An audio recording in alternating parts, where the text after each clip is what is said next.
परस्तस्मात्तु भावो अन्यो अव्यक्तो अव्यक्तात् सनातनः यः सा सर्वेषु भूतेषु नश्यत्सु न विनश्यति।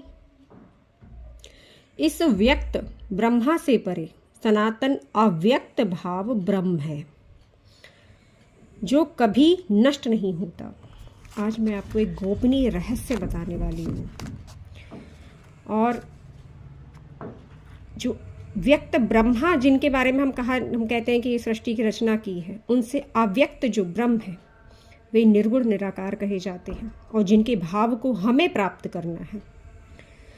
क्योंकि ये कहानी तो आपने सुनी ही होगी कि ब्रह्मा जी ने जब झूठ बोला, शिव जी ने उनके अंत का पता लगाने के लिए कहा तो उन्होंने कहा कि हाँ मैंने छोर पा लिया है। तो शिव जी क्या करते हैं, उनका गला काट देते हैं। यह भी एक रहस्य है, ज्ञान के दौरान आपको पता चले, क्योंकि हम भी वही गलती करते हैं, हम भी असत्य बोल देते हैं और अहंकार का गला कटता ही कटता है। दक्ष की कथा में भी आपने सुना ही होगा, मैं का जो बकरे वाला अहंकार कहलाता है, मैं अक्सर बकरा ही करता है, उसे अहंकार रूप ही माना जाता है और सूक्ष्म रूप में उस अहंकार को काटा जाता है। मैं बकरे काटने की बात नहीं कर रही हूँ, आपसे प्रतीक के रूप में बता रही हूँ कि सूक्ष्म रूप में इस अहंकार को काटा जाता है ताकि आप सत्य से अवगत हो सके, स्वयं से अवगत हो सके।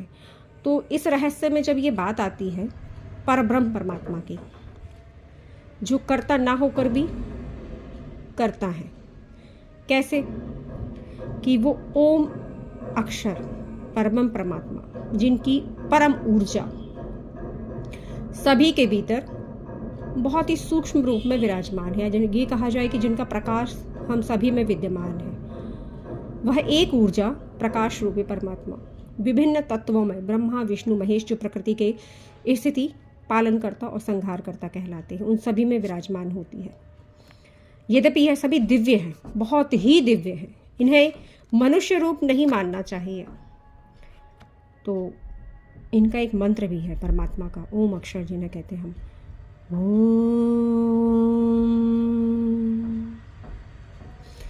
अक्षरं परमं ब्रह्म ज्योतिरूपं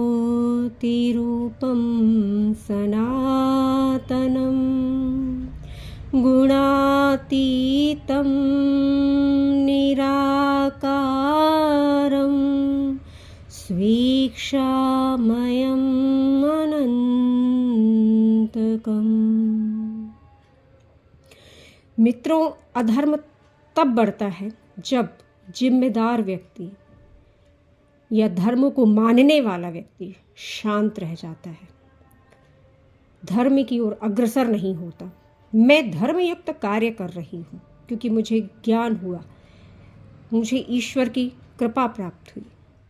मैंने आप सभी को यह बताने का प्रयास प्रारंभ कर दिया है। अब आपकी भी यह जिम्मेदारी बनती है कि आप उसे जन जन तक पहुंचाएं और इस घोर कलयुग में धर्म की स्थापना अर्थात पुनर्स्थापना करें। अधर्म को ना बढ़ने दें, क्योंकि अधर्म तभी बढ़ता है जब जिम्मेदार चुप हो जाता है कि मुझे इससे क्या लेना देना। नहीं, हम सभी पृथ्वी पर इसीलिए आए हैं। तो धर्म की ध्वजा को लहराइए, परमात्मा के सपूत बनिए और जो कपूत बन चुके हैं उन्हें एहसास करवाइए कि वे गलत राह पर हैं। हम परमात्मा के कार्य के लिए आए हैं। हमारा कर्म और कर्तव्य है कि अगर आपने देह धारण किया है तो धर्मानुसार ही कार्य करें और सभी को प्रेरित करें, क्योंकि यह गीता में भी लिखा है, वेदों में भी लिखा है कि अगर आप धर्म को मानते हैं और परमात्मा को जानते हैं तो आपको यह कार्य करना ही होगा। प्रत्येक साधु ऋषि मुनियों ने प्राचीन काल से एक ही कार्य किया है और भगवान श्री कृष्ण ने भी कहा है कि पूर्वजों द्वारा किए हुए कर्मों को ही करें, शास्त्रों द्वारा वर्णित कर्मों को ही करें, तभी धर्म स्थापित होता है। जब अधर्म पूर्ण निष्ठा के साथ अधर्म फैला रहा है तो क्या धर्म को जानने वाला पूर्ण निष्ठा युक्त होकर परमात्मा के लिए कार्य नहीं कर सकता? आत्मबल से तृप्त नहीं हो सकता? किस बात का भय है? तो भय से रहित होकर धर्म की स्थापना कीजिए। साम दाम दंड भेद की नीति अपनाइए। क्योंकि अगर आप सोचें कि विनय पूर्वक अहिंसा पूर्वक कार्य चलेगा तो नहीं। तुलसीदास जी ने कहा भी है, सठ सन विनय कुटिल सन प्रीति, सहज कृपण सन सुंदर नीति। कभी नहीं करना चाहिए ये बातें। सठ के साथ दुष्ट बुद्धि जो हो उसके साथ विनय पूर्वक बात नहीं की जा सकती, वह उसकी प्रकृति है, क्योंकि विनय उसे समझ ही नहीं आएगी। और जो कुटिल होगा उसके साथ आप प्रेम पूर्ण बातें नहीं कर सकते, वो उसे प्रेम समझ ही नहीं आती, क्योंकि वह कुटिल है, दुष्ट है।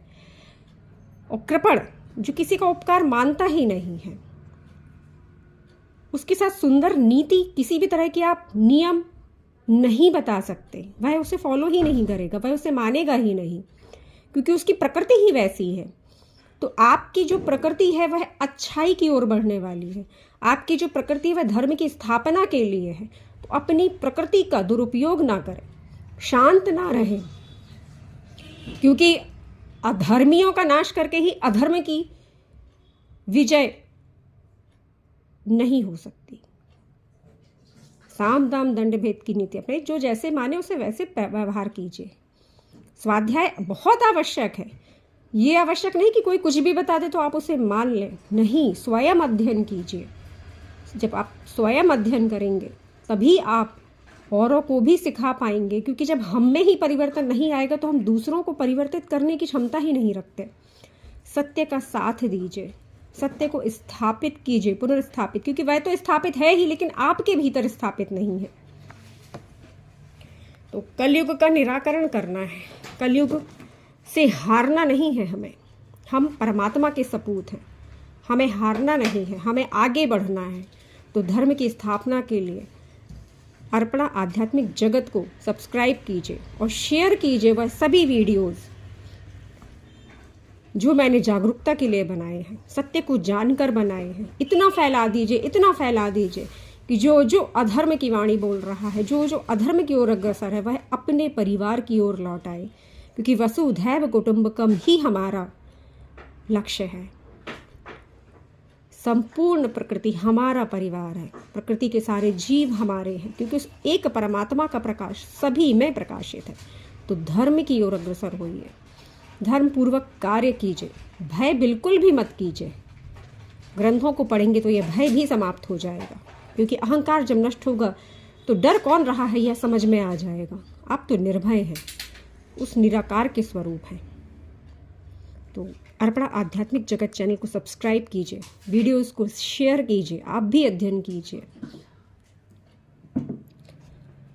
आव्यक्तो अक्षर इत्युक्तस्तमाहुः परमां गतिं ये प्राप्य न निर्वर्तन्ते तद्धाम परमम्।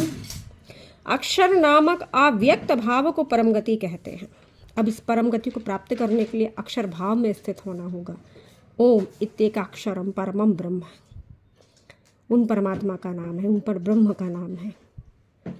तो सही कार्य करना है, क्योंकि अपने प्रकृति को धारण किया तो कर्म तो होगा ही, निश्चित है। भगवान श्री कृष्ण ने भी कहा है कर्म तो होगा ही, किंतु क्या करना है यह भी तो सुनिश्चित कीजिए। जीवन को व्यर्थ क्यों करना, श्वासों को व्यर्थ क्यों करना। समाज में अराजकता फैल रही है, कुछ तो सहयोग कीजिए ताकि हम अपने धर्म को स्थापित कर सकें। वह धर्म जो सत्य है, वह धर्म जो शाश्वत है। बिना धर्म की स्थापना के कोई भी व्यक्ति अध्यात्म में आगे नहीं बढ़ सकता। सत्य सत्यम वद। अक्षर नामक अव्यक्त भाव को परम गति कहते हैं, तथा जिस सनातन अव्यक्त भाव को प्राप्त होकर मनुष्य वापस नहीं आते वह मेरा परम धाम है। वापस नहीं आएंगे हम, निश्चित है, क्योंकि हम सृष्टि चक्र से मुक्त हो जाते हैं, जीवन चक्र से मुक्त हो जाते हैं। पुरुषः स परः पार्थ भक्त्या लभ्यस्त्वनन्यायास्यान्तः स्थानि भूतानि येन सर्वमिदं ततं। हे पार्थ, जिस परमात्मा के अंतर्गत सर्वभूत हैं और जिससे समस्त जगत परिपूर्ण है, वह सनातन अव्यक्त ब्रह्म अनन्य भक्ति से ही प्राप्त होता है। अनन्य भक्ति क्या कहलाती है? निरंतर चिंतन उस एक परमात्मा का, निरंतर धर्म में स्थित रहना। निरंतर आसक्ति रहित रहना, यही अनन्य भक्ति कहलाती है। उस एक परमात्मा का ध्यान निरंतर बना रहे, तभी अनन्य भक्ति होगी। यत्र काले त्वनावृत्तिमावित्रिं चैव योगिना प्रयाता यान्ति तं कालं वक्ष्यामि भरतर्षभ। हे अर्जुन, जिस मार्ग से योगीजन वापस न लौटने वाली गति को और अन्य वापस लौटने वाली गति को प्राप्त होते हैं, उन दोनों मार्गों को कहूँगा। अब देखिए, योगी और अन्य, जो जिस मार्ग से योगीजन वापस न लौटने वाली गति को और अन्य जो वापस लौटने वाली गति को प्राप्त होते, उन दो मार्गों का यथार्थ वर्णन सुनिए।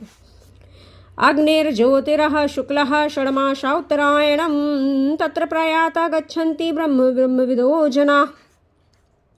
जिस मार्ग में ज्योतिर्मय अग्नि, दिन, शुक्ल पक्ष और उत्तरायण के देवता हैं, उस मार्ग से ब्रह्मवेत्ता योगीजन इन देवताओं द्वारा ले जाए जाकर ब्रह्म को प्राप्त होते हैं। जिस मार्ग में ज्योतिर्मय अग्नि, दिन और शुक्ल पक्ष और उत्तरायण के देवता हैं, तो उस मार्ग से ब्रह्मवेत्ता योगीजन इन देवताओं द्वारा ले जाए जाकर ब्रह्म को प्राप्त होते हैं। धूमो रात्रिस्तथा कृष्ण षड्मासा दक्षिणायनम तत्र चंद्रमासम ज्योतिर्योगैर्प्राप्य निवर्तते। पहले तो अभी शुक्ल पक्ष की बात चल रही थी और उत्तरायण की बात चल रही थी। अब रात्रि अर्थात कृष्ण पक्ष और दक्षिणायन की बात चल रही है।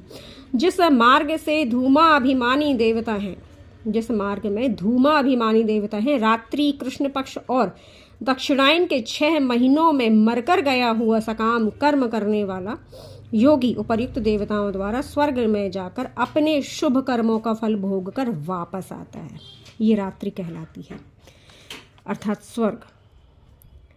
और हम परम प्रकाश की ओर बढ़ेंगे और वापस कभी नहीं आएंगे। वो इत्तिका अक्षरम ब्रह्म है, ओम अक्षर। बाकी आप किसी भी देवता का यजन करें, आप किसी भी देवता का पूजन करें, आपको वापस ही आना हो, क्योंकि वह देवता आपको पार नहीं लगा सकते। प्रतिनिधि कहला सकते हैं, पर परम ऊर्जा तो परम ऊर्जा ही है, अंश अंश ही होता है। इसी प्रकार परम ऊर्जा का आपको अनुभव करना हो तो उनकी ओर बढ़ना होगा। और वापस ना आने के लिए